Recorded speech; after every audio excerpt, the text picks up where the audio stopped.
This episode of the AVB podcast, we are still back here in Montreal, Quebec, with actor, improviser, Todd Houseman. How's it going, man? It's going well. How are you? Excellent. Thanks for having me out. Yeah, thanks for coming. Very unusual circumstance in that I was not aware of you whatsoever. Kind of telling you this a little bit as we were getting started. Yeah. Woke up one morning, putting the plans together for the trip up here, and up pops this Vice article about this comedy duo in Montreal. Yeah. And I reached out, and you were kind enough to say yes, come on out. So thank you for that. Yeah, no, thanks for having me on the show. For sure. Let's. I'll start with you the same as we start with everyone else. I want to know about your very beginnings. Like, tell me about the house you grew up in. Where was it? Mom, dad, sure. Family, all that stuff. So I grew up in Edmonton, Alberta. I was born and raised there, and my family is from Paul First Nation, which is just outside of Edmonton. It's mostly a Stoney Nakoda band, and there's a couple of Cree families on there. And it's cool. I just recently been doing a lot of family research with all of my family and all of the family out there. And we sort of found that our family's more from the mountains, which is really cool. And just through sort of epidemics in the early 1900s were moved to that reserve. But that's the same story with any Indigenous family. They were moved around on purpose to sort of separate them and to put them in territories they're not familiar with. And it's all just part of assimilation. And you said it was through epidemics and stuff, and you'll have to excuse me as we go through this, because my specific knowledge of a lot of this is very sketchy. But is that during the time when blankets are being passed around and that kind of shit? Or it's it's kind of how you want to view it. Everyone at this time was suffering from the Spanish flu. Okay. The influenza was affecting towns, populations, and a lot of Indigenous communities because though most people didn't have a strong immunity to Spanish flu, Indigenous people had no immunity because they were never exposed to any of these sort of more European diseases. Mm-hmm. So whether or not they were intentionally infected on the reserve or it just happened by accident is up to how you want to view the story, because the government certainly benefited from Indigenous people suffering from these diseases, because no people in a territory of land means you now can farm on that land, which is kind of the whole reason for assimilation anyway, is without Indigenous people around, then you have claim to this new area that is really desired. But yeah, so my family is from Alberta, from the Alberta area, which is Treaty 6. Edmonton is called Amiskwaci Waskihigan, which is Beaver Hills House. Edmonton is on the Beaver Hills. Okay. And our family stretches back probably since time immemorial, which is as far back as the stories go. It's interesting when you talk about, because you said you were doing family history and research and stuff. Yeah. How does that work for your family to figure that stuff out, right? I mean, there's stories in all Indigenous communities that act as sort of pillars of the society, basically. Stories are more than just entertainment. Some of them are funny, goofy, entertaining things, but stories can also act as encyclopedias, because just randomly they'll have facts about natural things. Okay. Or they'll also act as maps, because they'll have very specific details about a place or the setting of the story. So you can go I actually know that spot. So the story now where this character walked from here to here, they walked this distance and it tells you how long it took. So now it's a map. Mm-hmm. And then they're also just history of families and where they come from. All of those those stories aren't as around as much as they were before colonization, but if you can connect yourself to some of those pillars of stories through your family lineage, my family were active in this area during the time of that story, so they were probably involved in that storyline, so they can sort of you can track them back through that story to where maybe another story is, but there's still lots of gaps. Right. But because how did you start getting interested in all of that stuff? I've been interested in this since I was young. So I grew up in Edmonton and was just the son of a comedian. My dad's a famous stand-up comedian named Howie Miller, and he's he's been doing it. He's been doing comedy for a really long time. It's a name that, because I've followed comedy since I was a kid. Now, not Canadian comedy, right? Yeah. So it's a little bit different, but that name's it. It seems familiar to me. Not that I would know all the information, but it's one of those names that seems really familiar to me. Okay. Yeah, totally. He's pretty popular in a lot of Indigenous communities and is still touring quite a bit now. But I was just chatting with him a couple days ago because he was coming through town on tour, and he was just talking about how he knew Charlie Hill, which is like really cool. I don't know the name. Charlie Hill's like one of the first like Indigenous comedians. Oh, okay. Wait, so like this is a thing? Yeah. So Indigenous comedy is a thing. Yeah, I think when my dad started, he was just a comedian that was Indigenous, and now that Indigenous communities are sort of more in the limelight or in the mainstream media, then like Indigenous comedy is a thing. Okay. But I think that conversation is a larger one because like I think a lot of people consider me like an Indigenous actor, whereas I like to consider myself an actor who is also Indigenous, right? And it's funny when it gets down to like awards or that sort of thing, like. A lot of Indigenous art is grouped into one thing, whereas they all might be extremely different. Oh, okay. Like I was doing a Fringe tour last year, and there was this reviewer in Winnipeg that like put all of the Indigenous shows into one sort of category, even though our show is wildly different than some of the other shows. So it's like we could have been in the dance category or the drama category or all these other things, but instead we're in the Indigenous category. So it's like it's great to represent that and to be that sort of image, but it's kind of a detriment because then it just doesn't really go in depth about what our show is about. It's probably the wrong term, but I get the idea. Like it's almost a gilded cage. Like there's benefits that you can pull out of it, but when you don't want to be using those benefits, you still have to be locked into it. Kind of totally. Yeah, but it's like a larger, complicated thing. But yeah, in Edmonton, I was growing up the son of a comedian. My dad was part of the 60s Scoop, which means like since the 60s up until even today, like Indigenous kids were adopted out of Native communities and adopted by white parents as a part of assimilation. And they say that they call that what? The 60s Scoop. The 60s Scoop. Or some people call it the Scoop Up. Okay. And it was just happening for a lot of different reasons. Like child services would come in and they would just deem parents like unfit to raise their kids, and it happened like in such a like large area across Canada that like it wasn't just coincidental. Like there was certainly parents that were capable of raising their kids, but they just were not seen fit by the government. So he sort of grew up with like a severance of knowledge with his family, and then that sort of trickled down to us where we just didn't have that strong connection to the reserve that we do now.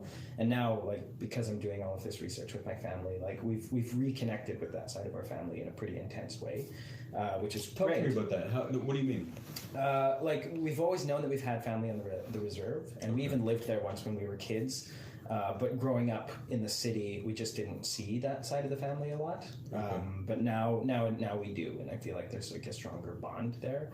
But growing up without really having a direct connection to the traditional knowledge of your family, you get that knowledge from other places, and the place that you normally get that from is from like movies and TV. And movies and TV when I was growing up, and even when my dad was growing up, that show Indigenous people were just poorly misrepresentations of Indigenous people. Like, sorry, I'm laughing because I watched like all of your YouTube videos, and I'm immediately drawn to the fucking statue episode. Totally. Yeah, and it was like, and I sat, and we'll put links and stuff so that you can see all this stuff, obviously, but like. I sat kind of in awe and just went, fuck. Like not even thinking about it that way, right? Yeah, it's a subconscious narrative. And I think the people who started doing those types of stories, they did do it on purpose. Because part of, as I mentioned earlier, like land claims and like having like justifying the title to land only can happen if Native people don't exist and never existed. Right. So to change people's minds and just say like Native people are gone, they created this thing called the vanishing Indian effect, which a writer, Thomas King, who's like an Indigenous author and like teacher and I think professor who like does a lot of lectures and that sort of thing, he uses this term, the vanishing Indian effect, to talk about how at the end of Westerns or at the end of most Indigenous stories, the Native people like go beyond the hill. They like leave. They go into the sunset. You're absolutely right. But like they go to the other side of the hill and then stay there. Like they don't go to where they come from because they come from right where the story takes place. Right. So that subconsciously makes you think like, the Native people are gone somewhere, even though they're from absolutely all over this continent. So like that sort of thing, like seeing Native people represented that way, seeing people represented in this very like mystical and magical sense, which is super cool, but it's very narrow until it's not. Yeah. Like it really kind of defines Indigenous people as one thing, and that thing only existed before colonization. So when you look around and you see like, well, I don't see any Native like I don't think we're seeing anything of either one of us. This guy just really wants this water. Yeah, so you don't see Native people represented in the way that I look today, like just wearing normal clothes. Right. So then subconsciously you're like, oh, I guess Native people don't exist anymore. And a lot of people have that subconscious narrative. And that was sort of how I grew up. Just like the only Native things that I knew were from what I saw on TV, which was just a poor representation. Did you have any connection to your culture at all? We had it through like we knew our family was Cree. We knew like I couldn't speak Cree. I didn't know any Cree words or anything like that. And we knew like what we learned in school, which was like you use every part of the bison, and they were like lived in teepees. Right. But never wasted any meat and built really interesting tents. Yeah, interesting tents, which is like really cool for people that existed 500 years ago. Right. Which doesn't talk about like the politics today. It doesn't talk about how like reserves have their own band council and their own like hierarchies of like a matriarchal system and a council of like grandmothers and all of these really important things that you do need to function in the society today. Like having every part of the bison is like, that's really nice, but it's like that moving on the edge of the hill or the other side of the hill type thing. Right. It's like that's a really sweet narrative, but it doesn't help anything today. Right. But I started doing research when I was younger in like high school, just about who the Cree were and like what those type of people actually lived like, and then that started connecting more to like real people living today, and then that research really led to like connecting with our family back in the reserve and that sort of thing, and learning stories, and now, like I said, that those ties are very strong, and we're learning a lot more, and I know a little bit of my language now, just taking a class at the University of Alberta, and that journey of learning about my culture sort of coincided a lot with my journey of becoming a performer. Like in high school, I was sort of like most high school kids, just sort of like a failure and not really doing well and bad at math and bad at spelling and really poor grades. So that being like added with the weird like cultural diaspora or like not really knowing like where I'm from, like any teenage kid like is affected by that. So I found like drama and performing arts because it was a way to express yourself and a way to feel like a part of the community, and that led me to join an improv team out of the high school I went to, Louis Saint Laurent, and the improv and like cultural stuff was like sort of both growing at the same time, like these two journeys, and I joined an improv team and then performed at like this high school improv festival that was hosted by Rapid Fire Theatre, which is a theatre company in Edmonton. It's the longest running theatre sports company in the world. Okay. And theatre sports is a very specific type of like improv. I've seen they tried to take theatre sport, like Comedy Network. Yeah. Tried to take theatre sports into like TV for about half a season once. It's so hard to watch improv on camera. Like improv is a beautiful form of like art because it's created instantly in front of your eyes, but when you watch it on camera afterwards, you're like, that's not as entertaining because you need to be there for it to feel exciting. It's like Whose Line Is It Anyway? It's like one of the most popular improv shows. Like when I say like I do improv, people are like, oh, like Whose Line Is It Anyway? Like all they know. That's what you do the first week, and then you do improv. It's funny, like Whose Line, when they film that, they film like hours of content, and then they just edit to the best scenes, which was fun. I did improv for a long time, so totally get it. So then out of high school, I got offered an audition from Rapid Fire Theatre and then joined their company, and then I was a part of their company until I moved here to Montreal last year, so I was there for about 8 years. What was the impetus to come here? Just school? And just are you taking theatre? I'm taking I'm in my second year of acting at the National Theatre School, which is really great because since doing improv in Edmonton, I like started getting acting gigs here and there. Oh, cool. And every once in a while I'd be like, am I good at this? Like, I don't actually know. I've never received any training. And I was kind of slightly aware of maybe a potential tokenism and like just like, do you want me in this role because I'm a good actor, or do you want me here because I'm Indigenous and diversity looks good on your theater thing? You bring up a really interesting point. Yeah. Especially as a kid trying to make it, right? And you can almost take the same sort of argument and parallel it to like what is it, the programs where you get into school and all that. Affirmative action programs. Yeah. Sorry, it's been a long day. But like when you're a kid coming up there, and I'm going to take the old angry white guy side of it for a second. Like, oh, you get all these fucking advantages because blah, blah, blah, right? All of that stuff. But you do have those advantages to take to you. Yeah. But you almost seem like you saw it and went, yeah, I get it, but I don't fucking want it that way. Yeah, I mean, I didn't want to have the question of, am I in this position because I'm a good actor or because of the color of my skin or where my family's from? So I wanted to at least answer that question by saying I'm at least a good actor. So whether I'm benefiting from these diversity actions and that sort of thing, at least I can answer the question that I'm good because I wanted to go to school, and that's why I'm at the National Theatre School now, is to like learn the acting things. But yeah, like a lot of the affirmative action, a lot of the like diversity work, I find it extremely important. And it's funny when people are like, you get all these free things, like Native people get all this free stuff.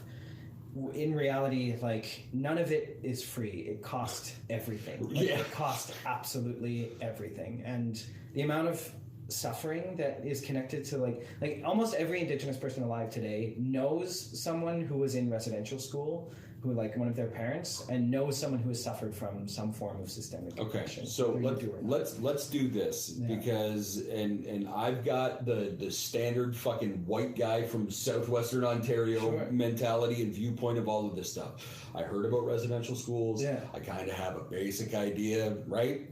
White people came in, took Native kids, sent them off to school, beat the shit out of them, and told them they weren't allowed to speak their language. Right? Talk to me about what that's like. It's 2019. And you're how old? I'm 27. So you're a 27-year-old kid in 2019. We're not talking about long history here. No, We're talking about close enough that it's actually got an effect on you. Yeah, totally. Talk to me about what it's like, sort of understanding all of that and learning about it. Yeah, I think like a lot of people's argument against residential school like stories and trying to analyze that sort of trauma is that they said it happened a long time ago. But the last residential school closed in 1996, which means that I could have gone to residential school. Me being there are people my age that did go to residential school. And most Indigenous people's parents went to residential school, if not their grandparents or their aunts, their uncles, or anybody like that. And hearing stories from like elders, like I taught in Amiskwaci, which is formerly Hobima in Edmonton. It's this huge reserve, this huge group of reserves, and teaching like at a school on the reserve. All the elders like came together one day and were just talking to all of the kids, and all of the elders had been to residential school, and they all talked about how like you're in such a great place, you can go to school and you're free to go to school, you're free to learn these things. And you're free to learn your language, you're free to do all these things. Whereas when we were in school, we were abused quite a bit and weren't allowed to speak the language. And if you tried to escape or like tried to go home, like you weren't allowed to send letters home. You had to live at the residential school. If you tried to leave, a lot of the farmers in the area would kill you. Like it was this violence against Indigenous people because of those sort of narratives that made Indigenous people look like savages or made them look like they were attacking wagons and that sort of thing. So all settlers had this idea of like, oh yeah, Native people are bad, they're savage, bad people, so they have to be educated. But what was going on in the actual residential schools, like it ranges for the abuse. Like it's already traumatic enough to be told that you are part of a wrong people. You are part of it. You're heathenistic and must be cured. That is enough to traumatize any child to just grow up thinking like, oh, I'm wrong. Right.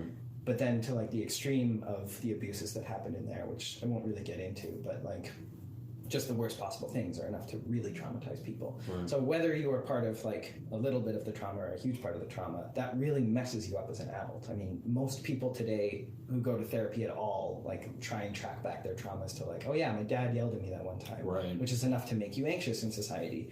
Whereas if you've suffered from those intense things, you're more than just a little anxious in society. You have a lot of things that you need to work through.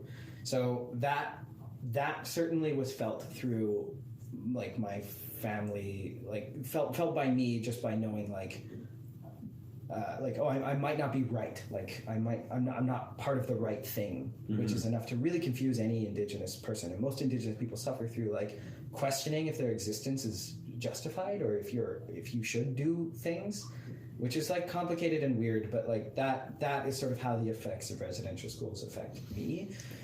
I wonder, did you, and I already know the answer to those questions, it's a really stupid fucking question, but yeah. I want you to kind of talk to me about your perspective, like growing up and realizing what that racism was. Yeah. Like, do you have a moment where you're like, oh. Yeah, kind of having moments of like being young and seeing my parents or seeing my dad like followed in like shopping mall or like malls or that sort of thing. I remember my mom explaining to me what racism was when I was very young, because she just sort of sat down and like there's some people that don't like other people because of their skin and they're wrong, like they're bad people, but it's something that exists and something that you have to just be aware of. So I always knew what racism was, but didn't really like see it in terms of myself until I started growing up. When I became a teenager, like I was just thinking about this the other day. I remember being younger and going into like a 7-Eleven and like buying some chips with some friends. I was at a sleepover, and the guy was just like, oh yes, like, oh everybody come in, and like all my friends were white, and they're just like, you're all good family boys except you, and like pointing at me, and then all my friends like laughed, and I was like, I also laughed. I'm like, yeah, I didn't know why I was laughing. Right. It must have been a joke because we all like were laughing. He's like, you're all good family boys except you. You're not a good family boy. And I just sort of was like, I don't know what that means. And then later on, like growing up more, just like watching store owners like just follow you around or like make sure you're not stealing anything. Eventually you like get to this point where like, what do you want from me? Oh, I think this is racism. Like, I think this might be some form of discrimination. Right. And being younger, not really knowing what that was, but just being like, I guess, like subconsciously, I guess you're right. I guess I am not a good family boy. Because it's so interesting because like when you hear or you talk about racism or that conversation comes up, it's always brought up as like an adult topic. Yeah. You know what I mean? Like this is a thing that is affecting people, which is totally different than what it is like to live through as a kid. Oh yeah, racism is one of the worst things for kids. Like I remember a friend of mine was telling me, and she's Muslim, and her sister wears hijab, and like her sister was going to school one day and like told her when she got home, she was like, all these people were yelling at me, and they were like yelling at this little girl, and it's like that's when racism is always dangerous, but when it affects a child because they don't know what's going on, you just start to you in your own head start thinking like, I guess I'm wrong, and then you have this internalized racism. And it really like fucks you up when you're older, when you feel it as a kid. But because it's not like you first internalize it as no, fuck all of those people. Of course not. Yeah, like most kids grow up with some sort of central moral system of like, yeah, like you don't say bad things to other people. But racism doesn't come across as name calling. It comes across as like this oppression, like putting somebody lower than you in a way that is hard to understand. So you don't have any comeback, and you don't know what you did wrong because you can't prevent it. You can't not be the color of your skin. Which then really turns into a really interesting conversation on how do you fight the thing that you don't understand. Yeah, totally. But then for most people, like I know myself growing up, like in high school, a lot of those feelings that you didn't understand, when you figure it out, it makes you angry. Makes you so angry. Were you angry native kid for a while? I was like pretty pissed off, yeah. Like really angry, and in high school where you're also like a teen is going through puberty and like just everything makes you angry. Yeah. But a lot of that anger coming out and like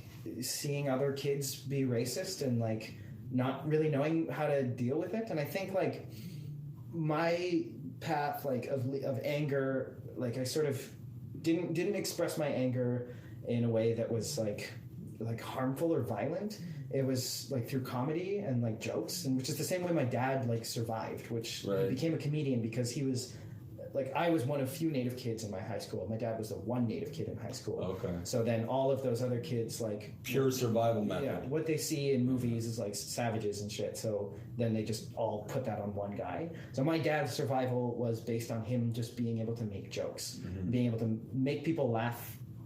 Like make fun of people instead of throwing punches. And I'm guessing it starts pretty self-deprecating too, right? Yeah, totally. And a lot of those, that's like most comedy, but it's even worse for like people of color comedians, right. I think, or growing up. So yeah, that anger that I had was certainly like channeled through comedy. It channeled through, like I played punk rock for a little bit too. Nice.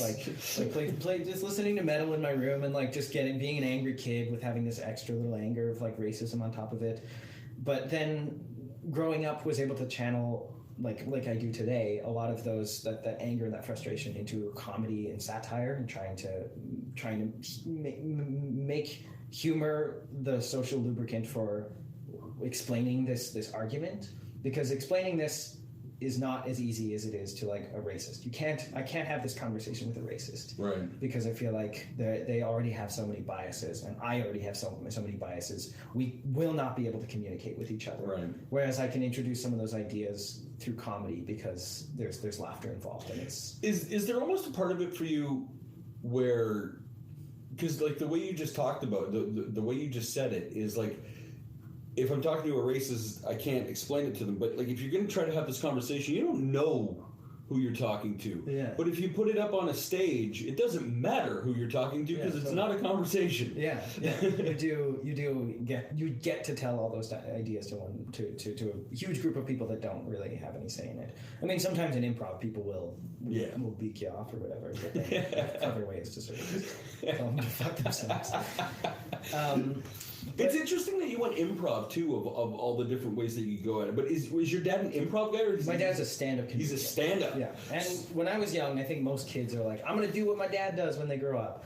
And I've tried stand-up in my adult life, and I can't do it. Like, it's really difficult. It's a tough gig. And the difference between improv and stand-up comedy is like stand-up comedy, I find you're one guy who is against the audience, and like the audience, when for whatever reason when they see stand-ups, a lot of them are just like, all right, I'm gonna be way better than this guy because I'm funny too.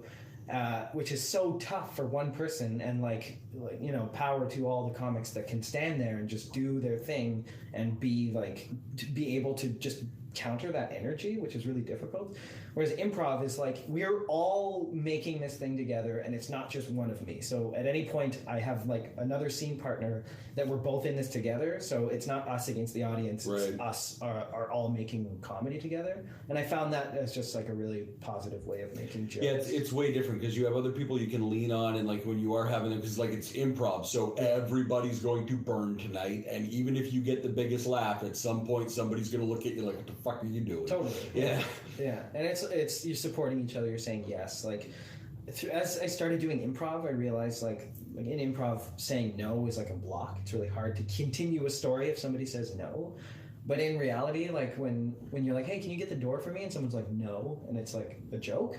I'm so baffled. I'm like, that's not funny, but I know why you think it's funny, because it's shocking, right? And it's like, oh, like I did this shocking thing, but it's just like it's really hard for me to separate that from like the improv training. Just like, that's not funny.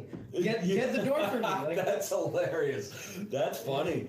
I do like I studied improv and stuff a little bit, and so like I do understand that, but I was never an improv guy, right? Yeah. So I never took it to heart that way. Right, yeah. But I could definitely see if like you've taken this is how comedy is. I mean, like I was doing improv classes and stuff when most of my friends were doing university and that sort of thing, and I was failing in high school, but I was really excelling in improv.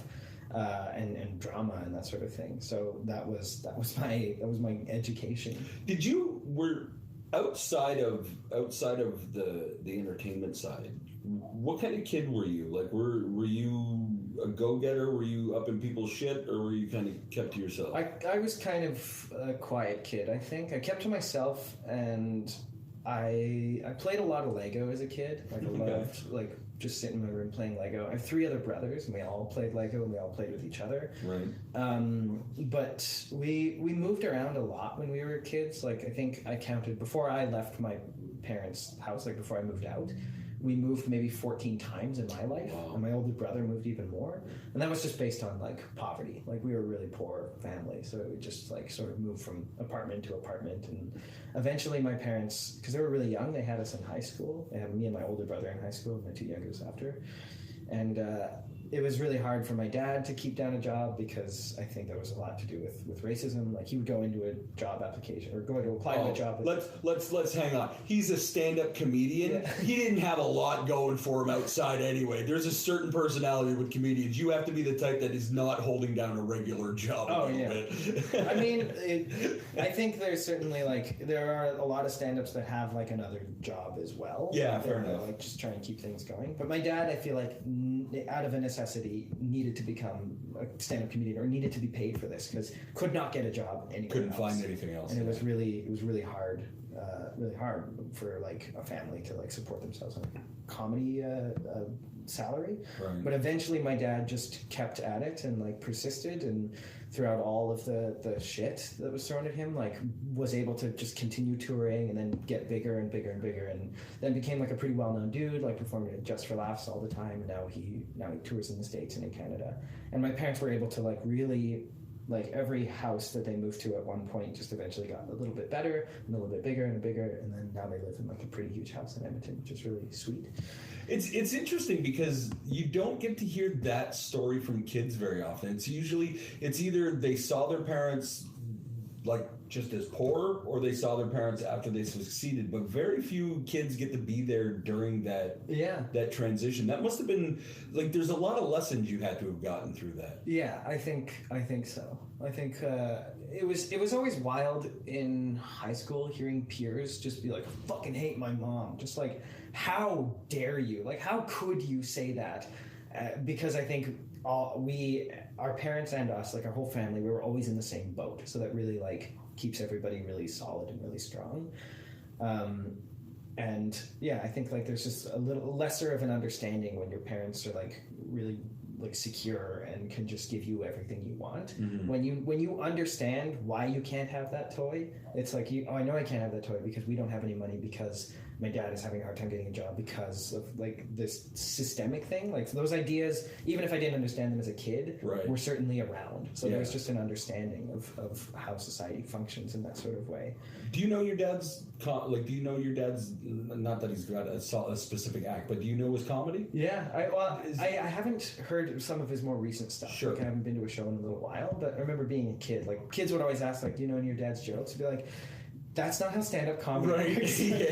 I can't just do a 5-minute joke for you right now. Like, it doesn't work that way.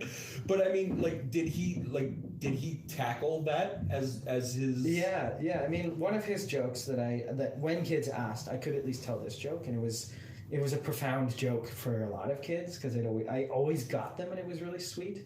But my dad's joke was, what do you call a native that finished medical school? And, like, they always have some witty thing. You just say a doctor. And then, like, that joke I found is, like, a perfect sum up of my dad's comedy. It's, like, really just, it's not self-deprecating. That joke isn't self-deprecating because it makes you into the you have to ask yourself why you are now deprecating, or why you are saying that sort of answer, or whatever bias that you may have had before. I can't remember what got me on this long tangent. Oh, this is. Oh yeah, what type of kid I was? Yeah. I guess, like, when you're moving around a lot and there's, like, not as much stability, then you either become, like, a really raucous, like, rockabilly crazy kid, or you become, like, kind of a quiet Lego kid. Mm-hmm. And I think that I became a quiet Lego kid. And then in high school, like, became more, like, open when I started doing art and started doing improv and that sort of thing. And I remember one of my improv teachers, or my improv teacher, my coach, Joe Vanderhelm, he was the coach of our team and also one of my science teachers. I remember one day he was like, "You're a cool kid." And I was like, "What?" And he's like, "Yeah, I see everybody. You're like a cool kid, and you're not one of the popular kids, but that's why you're a cool kid." And I was like, "I'm cool? Get out of town!" Because I always just thought I was like a weird nerdy kid that liked D&D and dragons and comic books, and then all of a sudden that meant I was cool, and I was like, "Whoa!" My favorite combination there is I'm a cool kid. Get out of town. Oh well, maybe we were wrong. That's hilarious. That's funny. Yeah. And it was a teacher that came out and sort of went like, "Oh, yeah." He was a teacher and a friend, because he was our improv coach. So we'd listen to Bulls on Parade on the way to a improv jam. Just be like, "Whoa, that's a teacher? Cool." Yeah. I had one of those guy that was with choir. Yeah. And when we'd go out on the choir trips, you go to their room if you wanted to sneak a beer kind of thing. Yeah. It was That's cool. Yeah. Yeah. But so I found out I was a cool kid, and then that made me feel more comfortable, more open with who I was and that sort of thing. Did you ever, through all of this stuff, because I know how much, because I want to get into the Whiteface thing too, because that fascinates me. It was actually hearing about the Whiteface thing. I mistook the Whiteface for Folk Lordz, right at first. But I want to get into that. But before we get into that, did you ever have a point in your career so far where you were like, I want to do what I'm doing, but I want to disassociate the Indigenous stuff? Not necessarily. I think the Indigenous stuff, doing improv, the Indigenous stuff didn't come into it until later. It isn't inherently Indigenous to do improv. Of course. Because our stories are memorized meticulously. But I just started doing improv at the same time as sort of doing this cultural research, but they were happening separately until Folk Lordz. So I was performing with Rapid Fire for maybe 4 years at this point, and was there's a first half opener sort of thing, and then, or the free improv is the opener, and then the first half and then second half. I was in the first half, and Ben, who is another improviser in Rapid Fire, he came from Vancouver and then moved to Edmonton to go to school and joined Rapid Fire. And we both really jammed well together in our improv style. We were both really physical, love to climb on each other, play really crazy monsters and that sort of thing.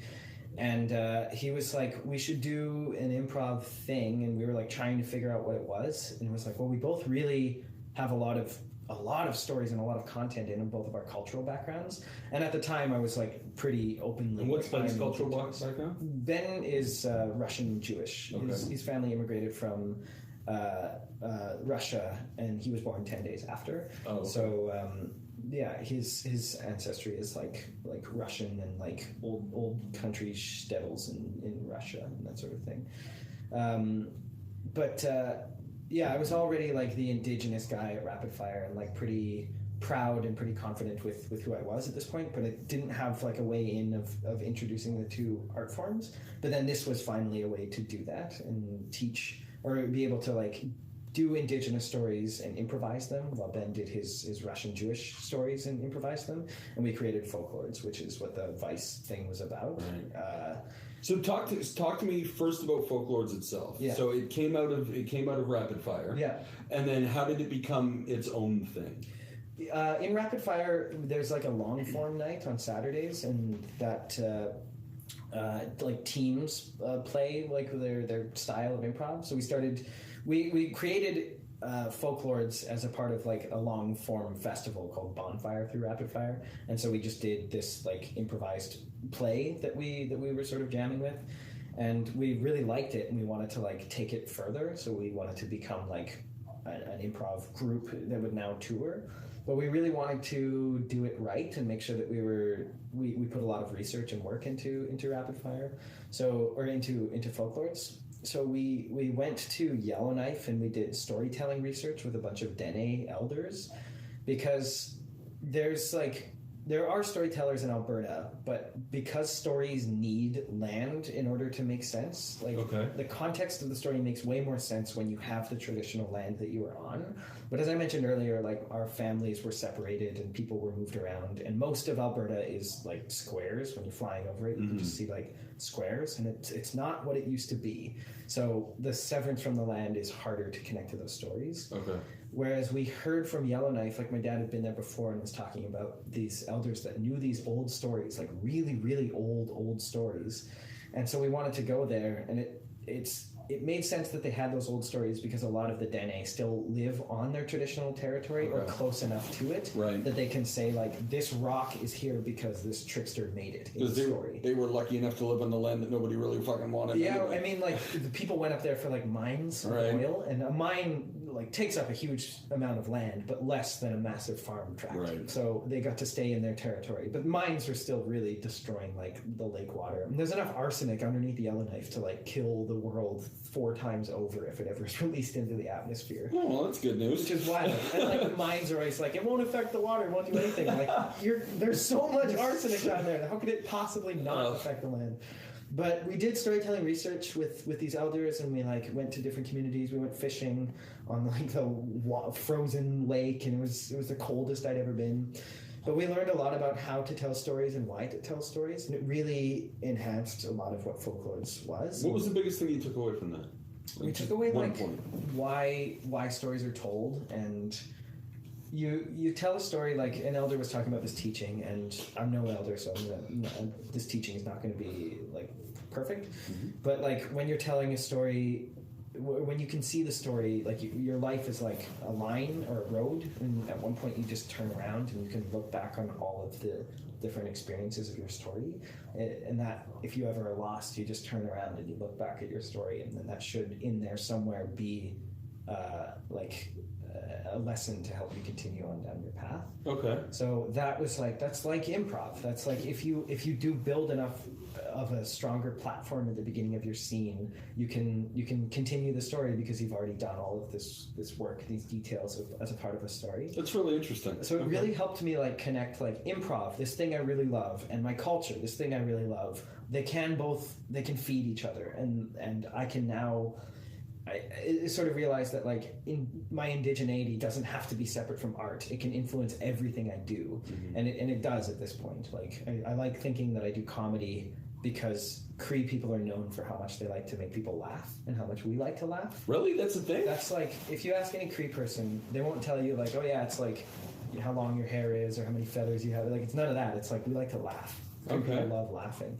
So that's like, I can still be a proud Indigenous person and also a comedian because they feed into each other. It's all a part of who I am. So yeah, my cultural identity and my comedy identity have both been going down these paths, and sort of like Folk Lordz is when they could just really kind of fold it into each other, right? Into each other, yeah. And so after our research, we toured around. We've been to like Toronto, we've been to Philadelphia and Texas and Atlanta and Montreal. Like we've really toured a lot with Folk Lordz. But last year, Ben and his wife moved to New York, and they had their firstborn child. They had their kid, and Ben is doing a master's program in New York, in Brooklyn, and then I moved here to go to school at National Theatre School. So we've like still been able to work together because we just did that show that Vice covered in Montreal a couple months ago. But we're not touring as much because we're both like sort of focusing on some school stuff. But as soon as we're done, we have like a lot more projects on the go. Like we're still trying to work with. Like trying to find a producer to make the Folk Lordz season 2 of our sketches, which is work that we're both really excited to do. Yeah. Do you have them written already, or is it just you're waiting for? We have a lot of things written, and like some like sort of ideas and some things here and there, but yeah, like it's pretty ready to go. We're just like, there's just a couple of things that we need. Talk to me. Money. Yeah, no shit, right? Yeah. Talk to me about the transition from it being improv to it being essentially sketch com. Yeah. Right? Yeah, it's totally sketch comedy. I mean, it's an improvised play that is very specific to how the stories are told. But we wanted to do sketches because we wanted to be able to like basically have a preserved product of what Folk Lordz is, because it's really hard to show people like, yeah, we do improv, here's this video, and like I said earlier, improv looks bad on video. Right. It's never as good as watching it in real life. So we wanted to create sketches to like preserve these ideas in a digital way that's on YouTube that anybody can look at any time. And we started writing, like we were just driving, I think, to Calgary, and we were like just sort of brainstorming ideas. And some of those like ended up in the actual sketch series that we did. Like hot dog fingers? Hot dog fingers, I think that was a spur of the moment, like this has to happen. But like the racist sign yeller is just like, oh yeah, this like there's a sign. Here's a funny image, a guy yelling at a sign. Like, what is it? And a lot of them it's just like written down, just like environmental dad. Like I don't remember what that was, but let's try and like pull it apart. Right. But yeah, like there's a lot of jamming. Like we have like open documents online that Ben and I just sort of add jokes to every once in a while. And writing the sketches I think is really fun, but we want to write them properly when we're in the same place and that sort of thing. Yeah. But yeah. So then tell me, okay, so Whiteface comes out of this because Whiteface is with you and a different partner, right? Yeah, totally. Whiteface started as like Ben is still involved in like everything I do because we're collaborators. Right. Ben hetero life partners. Yeah. Ben like hosted and curated a performing cabaret in Edmonton called the Dirt Buffet Cabaret. And it was That's a great name. Yeah, it was like once a month they do like this cabaret of a bunch of different performances. And my friend Lady had just moved to Edmonton from South Africa or from Namibia, and was moving to Edmonton and was like looking for stuff to do and like how to get into the art scene. And I was like, let's do something for the Dirt Buffet. Like I'll like welcome to Edmonton. Let's do this thing. So we started writing this show, and it was kind of like what Whiteface was. It was a very early version of Whiteface. And we were like writing it and had a lot of poetry and had a lot of stuff. And the night before, we had all of these poems written and this like weird music recorded, and we were both like, all right, let's do this performance. And then we were both like, I'm not happy with it. And the lady was like, I'm also not happy with it. And it was like, great. I think this is going to be a strong working relationship because we can both be honest about what we want to create. Yeah, let's go out and suck. Yeah, so we scrapped everything and sort of really rewrote it in like a way that we were both happy with. And then it became like what Whiteface was going to become. Mm-hmm. So we performed Whiteface. It was like a 15-minute piece of just like kind of talking about cultural appropriation in a way that like was just these characters that needed to wear native masks. Like they needed to put on this mask that represented indigeneity to the point that they're like screaming and like tearing themselves apart. And then eventually like the place where Dirt Buffet was being hosted was called Mile Zero, which is a dance studio. And the artistic director of that, Jerry Morita, was like, I want you to do Whiteface as a dance show. And I was like, Jerry, I'm not a dancer. And she's like, I don't care. I want this show. And so we wrote like the show into a longer piece with like a lot of movement, and it had the elements of the first piece just sort of at the beginning, at the end, and then we just split them in half and filled up the whole middle with new content. Okay. And at the end, Jerry was like, there's a lot of talking in that dance show. And I was like, yeah, like I'm not a dancer. So I always knew that I wanted Whiteface to be more of a play. Like talk to for my audience, because I know what it is, but if they're watching, tell my audience what Whiteface is. Like, give the basic concept. Whiteface is like, it's about cultural appropriation in that it's two characters, both me and Lady, and we're both Indigenous. She's Kalima from Colombia, and I'm Cree from Canada. And we both wear white makeup and play like super over-the-top stereotypical white people to the point that they're not actual real people. They're stereotypes. It's not a real person. And we play these white people that just really need to wear native masks, like these masks that represent different forms of indigeneity.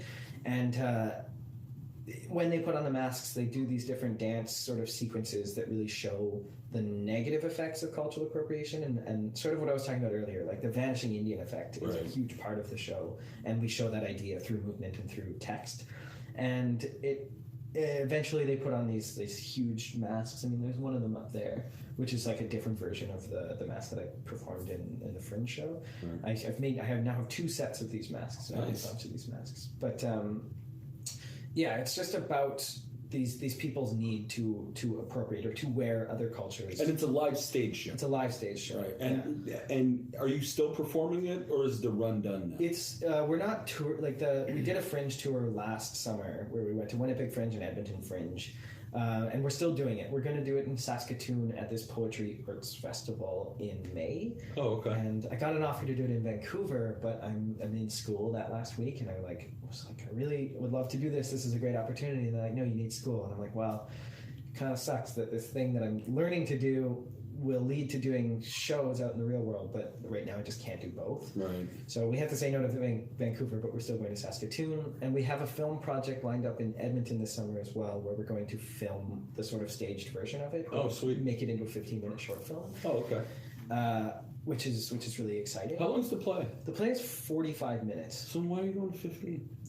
Well, that's just like the TELUS Story Hive grant. Oh, gotcha. So it has to be a 15-minute story. Yeah, we still have we're going to still have all of the cameras, so we're going to film a longer version, but just that won't be submitted to the Story Hive. It'll just be our footage for later.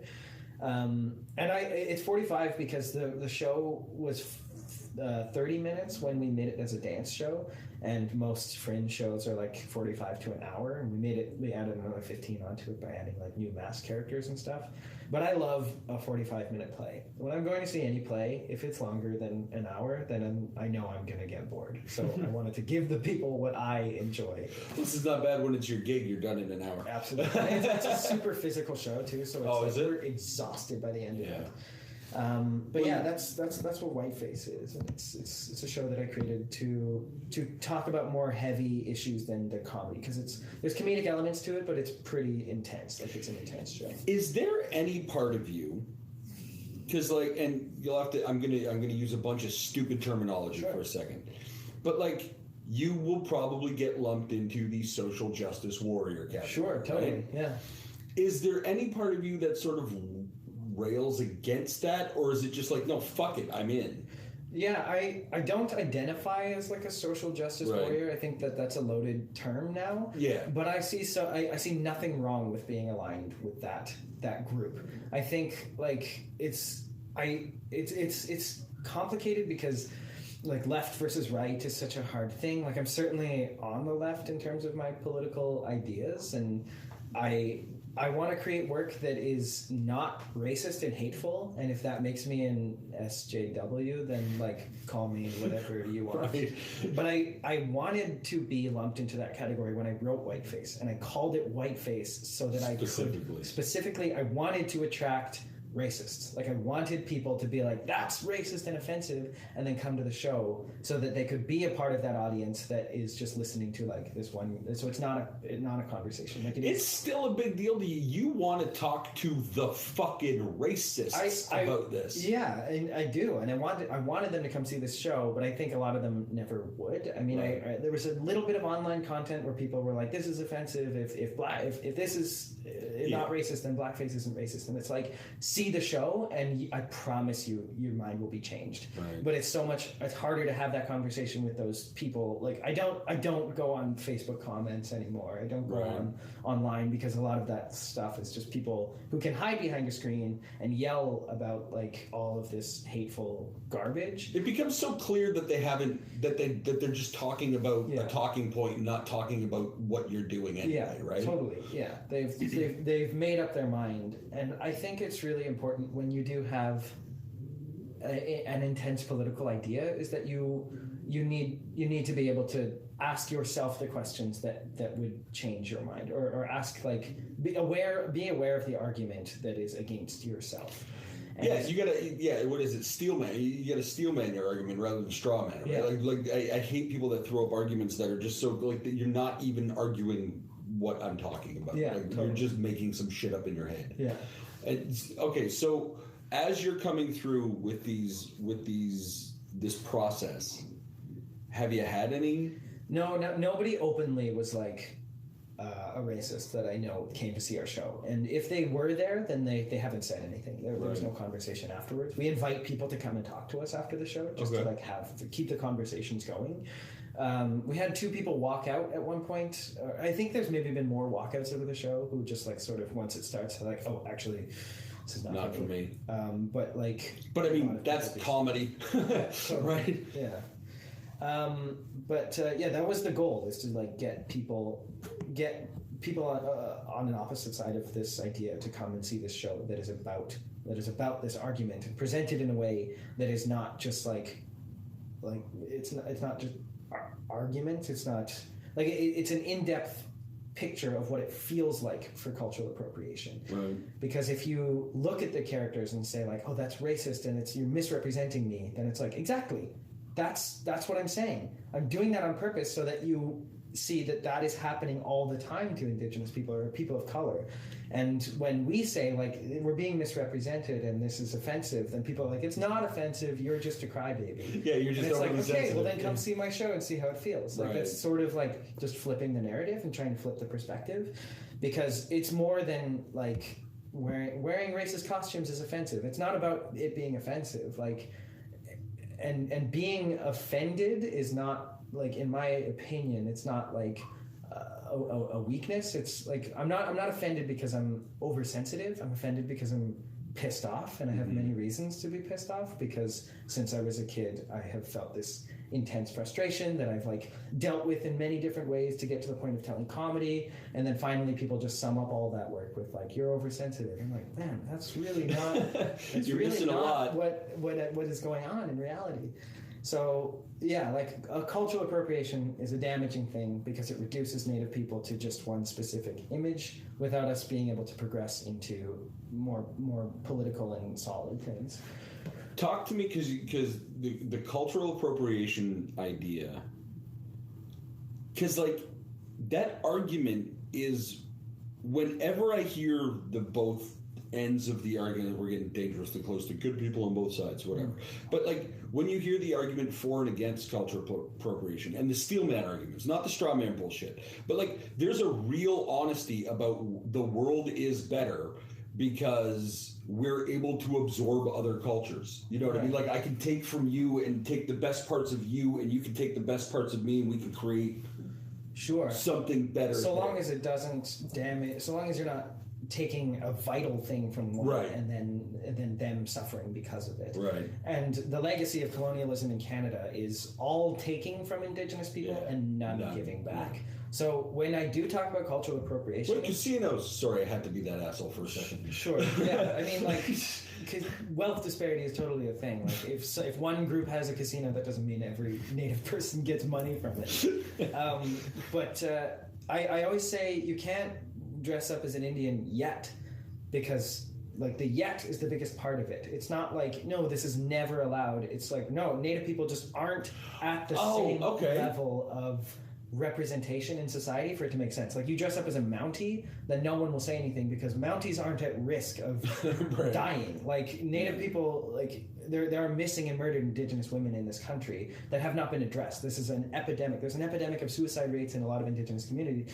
All of this really intense danger that is happening to Native people is keeping us on a lower societal spectrum. So we're not at an equal place. And this isn't me just saying I want to be down here. Hell no, I don't want to be down here. I want to be on the same survival rate as other Indigenous or as other people in Canada. But the fact of the matter is that they're just not represented equally. Mm-hmm. Once there is some semblance of equity and both or all cultures are represented in the same way, then for sure toss on a headdress, because we will have a government system that will be yeah, you guys can wear headdresses, even though these mean a lot more than just those fake things. Mountie will not lose its power. Please let me be very specific. When I was talking about cultural appropriation being okay, I was not talking about headdresses at festivals. Yeah. Right? Yeah. Yeah. But there are cultural things that are good to be absorbed, like language, but it's just hard now, because if there's more non-Indigenous people speaking a language that Indigenous people are trying to learn, or if there's more non-Indigenous people wearing the things that Native people want to wear but can't afford, it really just keeps Native people further down in this equity sort of spectrum. Absolutely, everybody should wear mukluks because they're nice and warm and everything, but if they're only being produced in a way that as a costume, as a costume, or because they're pretty, or like, because I hate the argument when people are like, well, I'm doing this because I respect you and like I'm all about that spiritual like life, and because it's like the style is really nice. It's like, great, that doesn't help me if you like wearing beads or colors, because I still have family members who died from like, suffering from this thing. Like that's not the help that Indigenous people need. And if people are like, I want to buy mucklucks because I want to help, it's like, okay, well then convince Trudeau to put fresh, clean drinking water on Indigenous reserves, because which that part of it blows me. There's a fucking reserve. Like, oh well, actually, sorry, I keep thinking we're back in Toronto, but like, there's a reserve just north of Toronto. Yeah. North of Toronto. Totally. That has no running water. Yeah. Like, and like, I just found that out, I don't know, within the last year or so, and that blows my fucking mind. Yeah, totally. Like, how is that? Like, I don't even understand how that's a thing. Yeah, that's like the problem with reserves, and the problem with our like what people are putting their energy towards. Like, a lot of people are like fighting for wearing Native costumes. They're like, no, I should be able to wear a headdress. Like, why can't I? Whereas like, you should be fighting for people's drinking water. Like, there are bigger priorities that we're arguing for in today.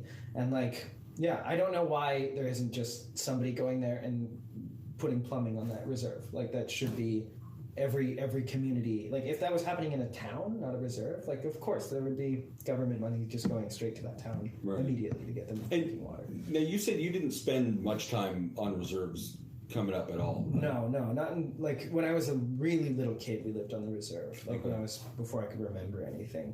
But since growing up, like, I've spent a lot of time on reserves, just sort of teaching or visiting or going there. Can you give me an idea about, like, contrast life on a reserve versus not life on a reserve? Yeah, I mean, like, it's tough to go in that, or to get into that territory, because I never want to make anybody like pity or feel in any complicated way. Like, reserves are open. People can go to a reserve. Anybody can go to a reserve and see what it's like for themselves if they want to. I mean, like, my reserve doesn't have a lot of paved roads. Like, the roads are kind of bad, and the houses are really spread out, and there's quite a bit of wealth disparity. Like, there's not a lot of, like, a lot of people are pretty poor on the reserve. But there's an extremely strong sense of community, and people come together, and people survive, like, as best they can.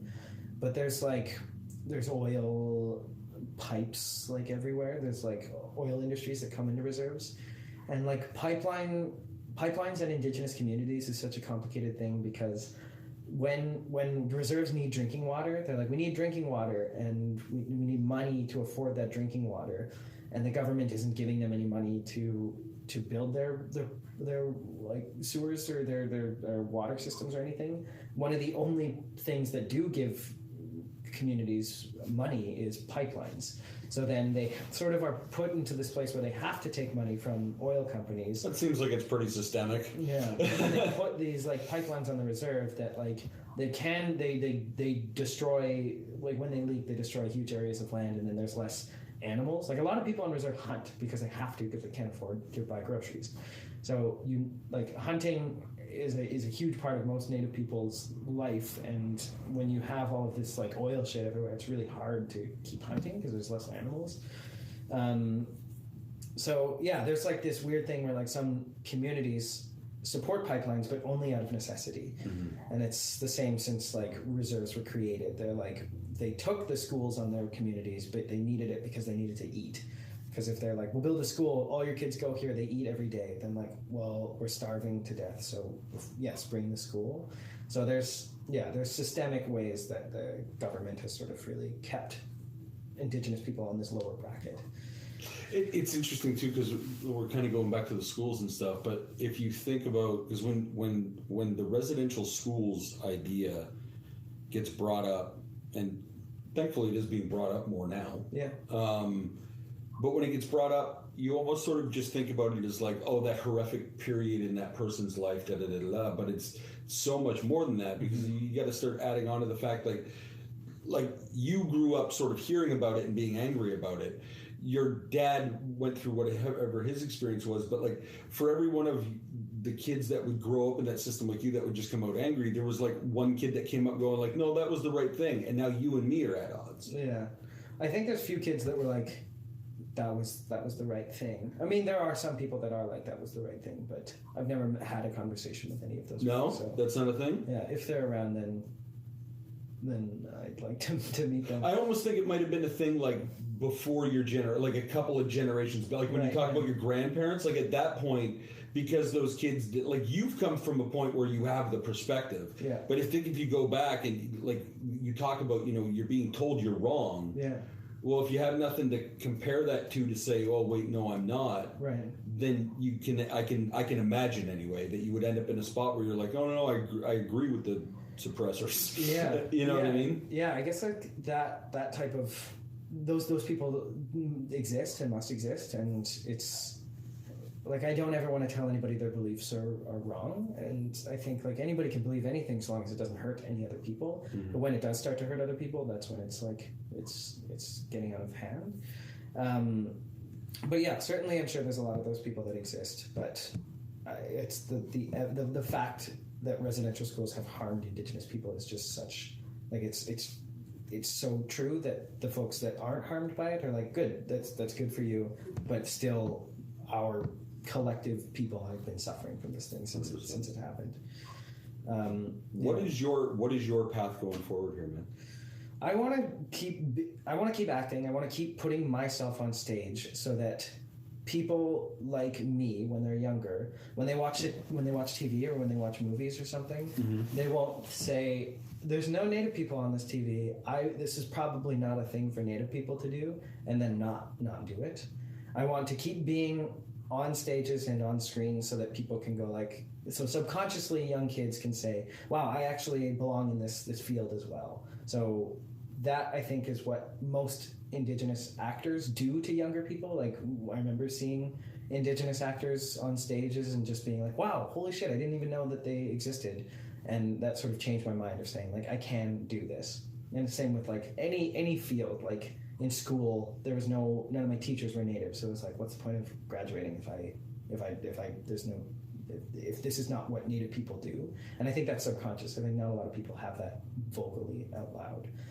But yeah, I want to keep acting. I want to finish up school. I want to keep writing shows like Whiteface, keep doing Folk Lordz sketches and stuff.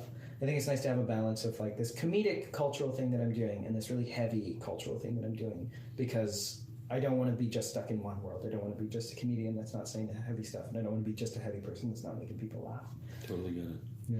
Dude, it's been a pleasure. No, thank you. Thank you so awesome. Much. And that's this episode of the AVB podcast. Lots of links below as normal, and we've got some cool videos coming up right after this. Thanks for hanging out. We'll see you next time.